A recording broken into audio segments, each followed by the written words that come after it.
सर्व सिद्धि कराए कल्याण मंदिर स्तोत्र अधिपति श्री पार्श्वनाथ जिनेन्द्राय पूर्ण अर्घम निर्वाण दे शांते शांते धारा दिव्य पुष्पांजलि चिते। जाप ओम ह्रीं श्रीं क्लीं ऐं अरहं कूर कंठोपद्रवजिताय श्री पार्श्वनाथाय नमः। ओम ह्रीं श्रीं क्लीं ऐं अरहं क्रूर कंठोपद्रवजिताय श्री पार्श्वनाथाय नमः। ओम ह्रीं श्रीं क्लीं ऐं अरहं क्रूर कंठोपद्रवजिताय श्री पार्श्वनाथाय नमः। ओम ह्रीं श्रीं क्लीं ऐं अरहं क्रूर कंठोपद्रवजिताय श्री पार्श्वनाथाय नमः।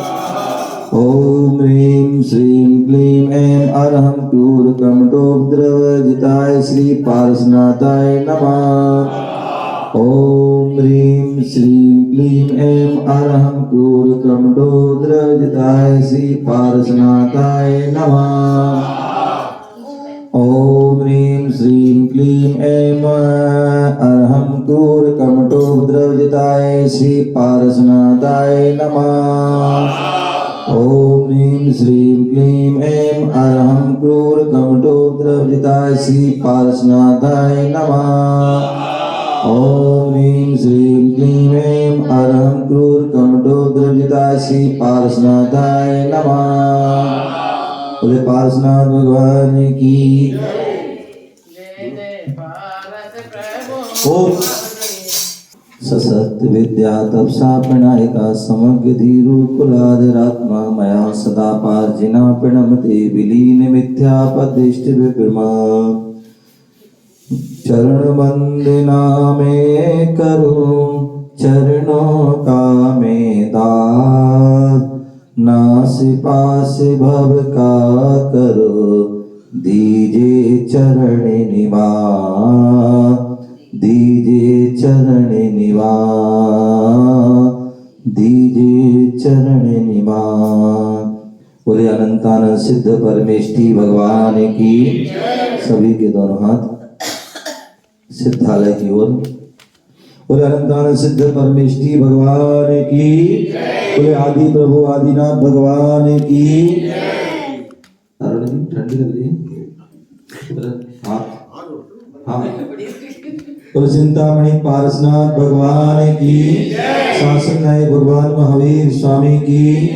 आज के जन्म तप कल्याणक महोत्सव की कल्याण मंदिर विधान की आचार्य कुमुद चंद्र मुनिराज की परम पूज्य आचार्य भगवान गुरुदेव विराट सगजी महामुनिराज की अहिंसामय विश्व धर्म की तीर्थराज संवेद शिखर की।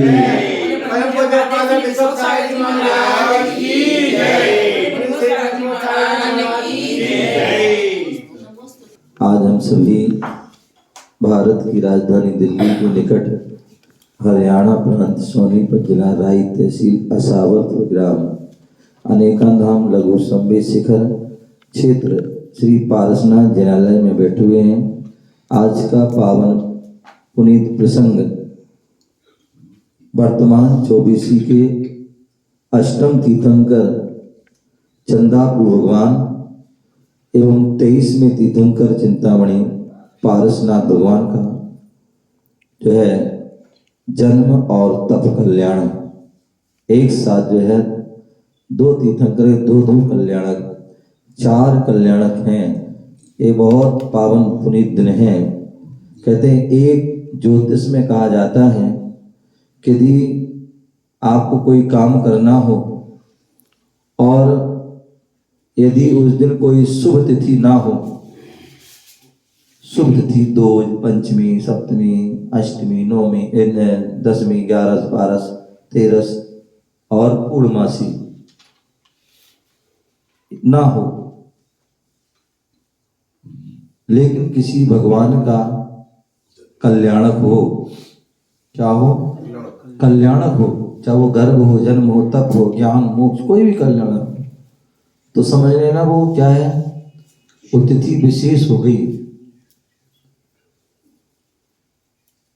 चौथ, नौमी, चतुर्दशी, अमावस्या आदि ये रिक्ता तिथि हैं। लेकिन इन दिनों में यदि शनिवार आ जाए तो शुभ तिथि आ जाती है। क्या आ जाती है? शुभ तिथि। उस दिन जो है बिना पूछे वो काम कर देना चाहिए, वो आपका काम सफल होगा, सिद्ध होगा। लेकिन आज हम देख रहे हैं कि जो है कितना विशेष दिन है कि आज के दिन जो है, आज की तिथि में एक नहीं, दो नहीं, अपितु 4 कल्याणक, क्या 4 कल्याणक हैं। तो सोचिए कितना विशेष दिन हो गया। ऐसे दिन जो है हम भगवान की आराधना कर रहे हैं, पारसनाथ भगवान की। पारसनाथ मंदिर में बैठे हुए हैं, पारसनाथ भगवान के जो है क्षेत्र में बैठे हुए। अरुण जी, कितनी सुंदर बात है, कितनी सौभाग्य की बात है। कभी आपने विचार किया, हमारा देश जो भारत देश है, उस भारत देश में हजारों मंदिर होंगे, जैन मंदिर। और अब तो देश में क्या, विदेशों में भी मंदिर बन चुके हैं, बन रहे हैं, चैत्यालय मंदिर आदि हैं। तो सभी पूरे पूरे हमारे 2.5 द्वीप में जितने भी सभी मंदिर हैं, अधिकांश जितने भी मंदिर हैं, उन मंदिरों में बोले सबसे ज्यादा मंदिर हैं यदि मूल नायक के रूप में पारसनाथ भगवान के। कहीं भी चले जाना, मतलब बहुत अधिक, सबसे ज्यादा क्षेत्र, मतलब क्षेत्र भी मिलेंगे, क्या अक्षय आदि क्षेत्र भी जो मिलते हैं, वो भी जो है सब अक्षय आदि या तीर्थ क्षेत्र जो बनते, जो है नवीन तीर्थ बन रहे हैं, उनमें भी अधिकांश जो है वो पारसनाथ। इसके अलावा पूरे जितने भी 2.5 द्वीप आदि में जितने भी जो है अपने पूरे विश्व में जितने भी मंदिर हैं, उन सभी मंदिरों में जो 24 तीर्थंकर हैं, उन 24 तीर्थंकरों में 23 तीर्थंकर की प्रतिमा हो या ना हो, लेकिन पारसनाथ भगवान की प्रतिमा जो है हर मंदिर में आपको मिलेगी। कोई ऐसा कोई बिरला ही मंदिर हो जहां ना हो, अन्यथा सभी मंदिरों में जो है वह पारसनाथ भगवान की प्रतिमा होती है। ऐसा क्यों? ऐसी क्या विशेषता है? भगवान तो हमारे सभी 24 तीर्थंकर सभी बराबर होते हैं, सभी में बराबर उनकी शक्ति होती है, बराबर सभी में विशेषता होती है। ऐसा नहीं उन्होंने कोई अलग से कोई बात हो, सब में अलग है, सब एक साथ होते हैं। सभी के 40 मूल गुण होते हैं, सभी ने कर्मों को नष्ट किया है, सभी अनंत बल, अनंत ज्ञान, अनंत सुख, अनंत वीर के धारी होते हैं, लेकिन फिर भी पारसनाथ भगवान क्यों? आप हिंदू में देखेंगे कि जो है हिंदुओं में बहुत सारे उनके आराध होते हैं, लेकिन उनमें राम की मूर्ति जो है बहुत सारी जगह मिल जाती है, कृष्ण की मूर्ति बहुत जगह मिल जाती है। अन्य कोई मिले या ना मिले, ये जरूर मिलेंगे। क्यों? वह इतने प्रसिद्ध क्यों हैं, इतने फेमस क्यों हैं? उसका कारण है, उसका कारण है, आप टेलीविजन देखते होंगे, टेलीविजन देखते हैं ना? नहीं, हो ही नहीं सकता। मोबाइल में देख, आजकल मोबाइल में चल गया, सब कुछ आ जाता है, मोबाइल में देख लेते हैं, क्योंकि टीवी तो घर ही में है, मोबाइल तो पूरे हर समय 24 घंटे हैं। तो हम टीवी देखते हैं, सीरियल देखते हैं, और भी बहुत सी घर घर में भी देखते हैं। पूरे उसमें जो है हर जगह एक नायक होता है। क्या होता है? एक नायक होता है, और जहां नायक होता है वहां खलनायक भी होता है। क्या? जहां नायक होता है वहां खलनायक भी होता है, क्योंकि दोनों एक सिक्के के दो पहलू हैं। जहां सिक्का होता है उसमें एक जो है चित्त है तो पट भी है, हेड है तो टेल भी है। तो उसी प्रकार वहां पर जो है एक नायक होते हैं, एक खलनायक होते हैं। जिस नायक के पीछे खलनायक पड़ जाता है तो वह क्या होता है? नायक फेमस हो जाता है, प्रसिद्धि को प्राप्त हो जाता है। बोले राम के पीछे भी एक खलनायक था, राम के पीछे भी एक खलनायक था, रावण। रावण खलनायक था, इसलिए राम को प्रसिद्धि हो गई, प्रसिद्ध हो गए। अन्यथा यदि रावण उनके जीवन में नहीं आता तो राम कितनी प्रसिद्धि को प्राप्त नहीं हो पाते। कृष्ण का नाम आप देखिए, देश विदेशों में जो है मंदिर बने हुए हैं, या विदेश वालों ने भी उनके मंदिर बनवा दिए, स्टोन मंदिर है, इस्कॉन, इस्कॉन, इस्कॉन। जो देखो वाला जो है उनकी जो है, क्यों इतना कृष्ण का नाम भी क्यों इतना जो है फेमस हो गया? उसका कारण है, उसका कारण है कि जो है कृष्ण के पीछे भी एक खलनायक था।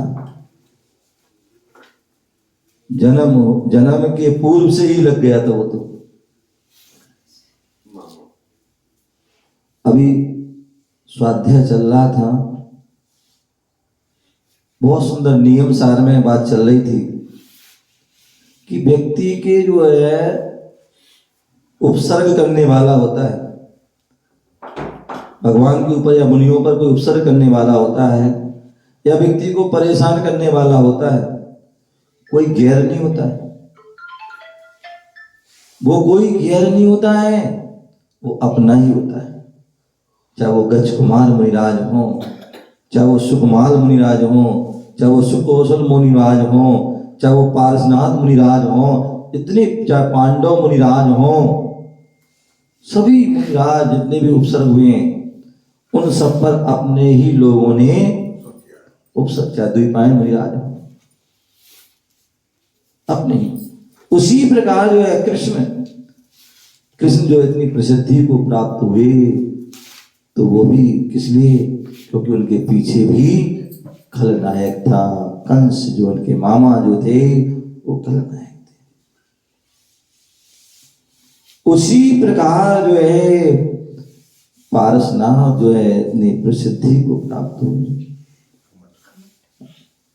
क्योंकि जो काम उन्होंने भी अलग से नहीं किया, सभी तीर्थंकरों ने जो किया, सबने कर्मों को क्षय किया, सभी मुनि मुनि, सभी ने तपस्या की, सभी ने ध्यान किया, सभी मोक्ष किया, सभी एक से किए, लेकिन पारसनाथ प्रसिद्ध प्राप्त हुए। तो उसका कारण है क्या? उनके पीछे खलनायक कमठ, जो खलनायक था, कमठ ने जो है, और उनके लिए तो एक भाव नहीं 10 भाव तक जो है वो उपसर्ग करते रहे और वो सहन करते रहे। बोले एक हाथ से ताली बजी, वैसे बजती नहीं कभी, लेकिन वहां पर जो है एक हाथ से ताली बजी।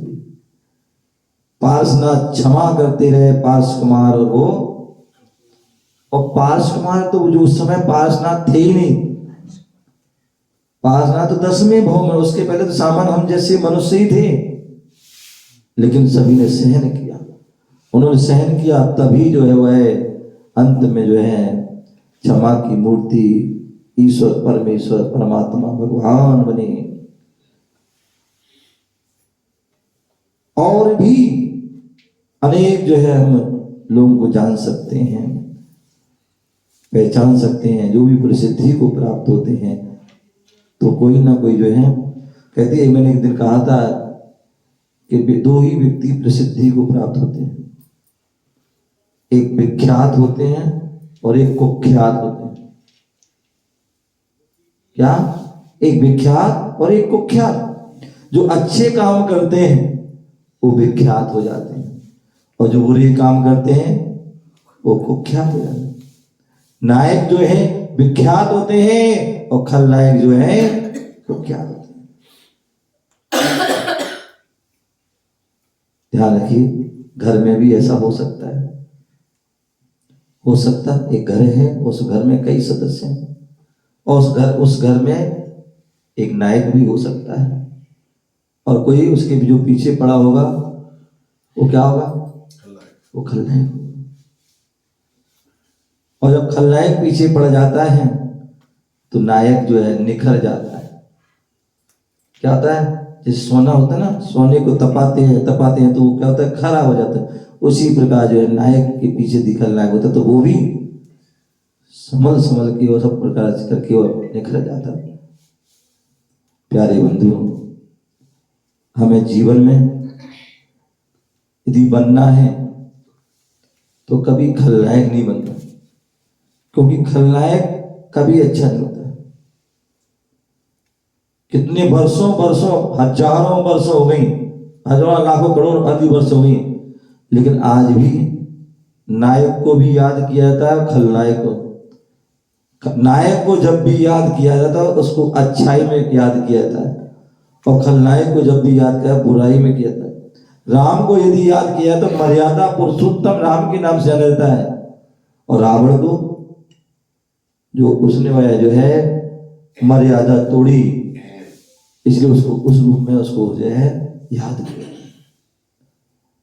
तो इसलिए हमें कभी जो है खलनायक नहीं बनना है, कभी नहीं बनना, क्योंकि एक बार यदि खलनायक बन गए, स्वाध्याय चल रहा था, भगवान महावीर स्वामी का जीव मारीच का जीव हुआ, वो भी क्या एक समय वो भी देखा जाए खलनायक का रूप था। इतने सारे मत चला दिए, कितने 363 मत चला दिए, और उसके कारण कितने जो है जन्म उनको लेना पड़े। कहा तृतीय काल समय, उस समय चाहते तो मुनि बन के मोक्ष जा सकते थे, लेकिन जो है कहते ना, जिनके जो है समय, जिनका जो है भटकना संसार में कोई भटकना जा हो, उनको वो कहते विनाश काले विपरीत बुद्धि हो जाती है, और यही हुआ, विपरीत बुद्धि हो गई। कहा मुनिराज रत्नात्रय की धारी मुनिराज, और कहा मिथ्या दृष्टि आदि मिथ्या मतों को चलाने वाले हो गए। कहने का मतलब इतने साल भटकते रहे, उसके बाद मुनि तीर्थंकर की अवस्था में आए, मुनि बने, और मुनि बनने के बाद जो है केवल ज्ञान आदि प्राप्त करके जो है उन्होंने सभी के लिए जो है क्या किया? दिव्य ध्वनि दी, ज्ञान सम्यक ज्ञान दिया, उससे बहुत सभी जीवों का कल्याण हुआ। लेकिन जो उन्होंने मिथ्या ज्ञान पहले फैलाया था उसको वो नष्ट नहीं कर पाए।